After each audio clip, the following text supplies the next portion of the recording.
Lucifer was created perfect, completely in harmony with God's nature.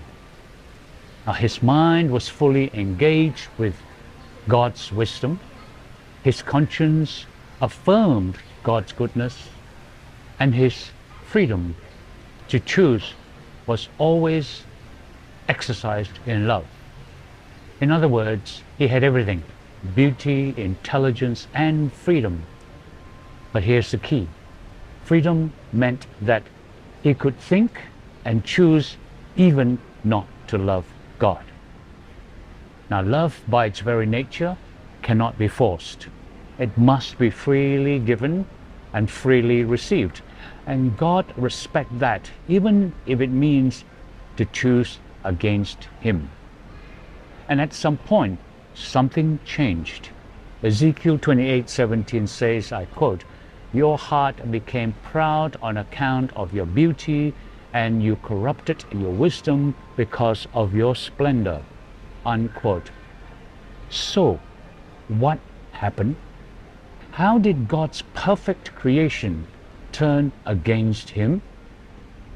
Was there a flaw in how God made Lucifer? I wrestled with that question. What caused Lucifer to shift from perfection to rebellion? The answer, in short, Lucifer stopped seeing his brilliance as a gift from God and started seeing it as something he intrinsically owned. So instead of gratitude, his focus shifted to himself. He began to believe that his wisdom and beauty were his own, not created and given by God. In short, he started to rely on self rather than on God. And with that, a dangerous thought crept in. What if I didn't need God? Isaiah 13:13-14 describes his mindset. I will ascend to the heavens. I will raise my throne above the stars of God. I will make myself like the Most High. Unquote. Now notice, sin didn't begin as open rebellion. It started with a small distortion of truth. The truth was, God is the source of all life and wisdom.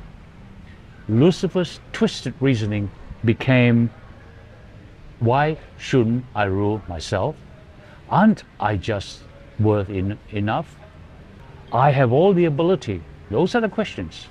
Now, as Lucifer entertained those thoughts, his reasoning detached from the truth. His conscience became corrupt. He didn't immediately declare war on God.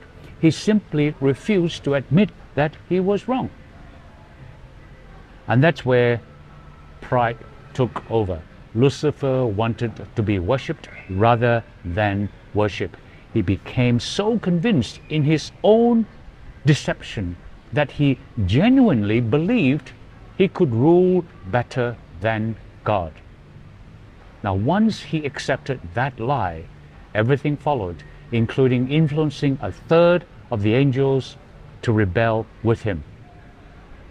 Now, his story shows us something crucial. Sin doesn't begin with an outward movement. It starts in the mind and it follows a pattern. Number one, self-focus, losing gratitude for God's gifts.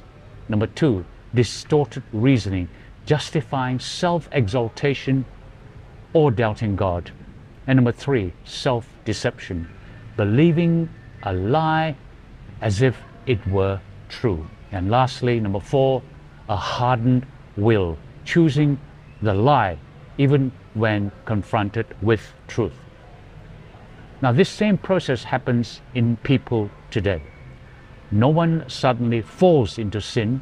It begins with a shift in focus, a small rationalization, a failure to check our thoughts against God's truth.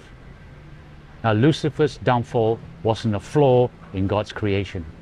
It was an abuse of free will. He became evil by distorting truth and choosing self over God. That's why in 2 Corinthians chapter 10, verse 5, it urges us to, I quote, take captive every thought to make it obedient to Christ, unquote, and amen.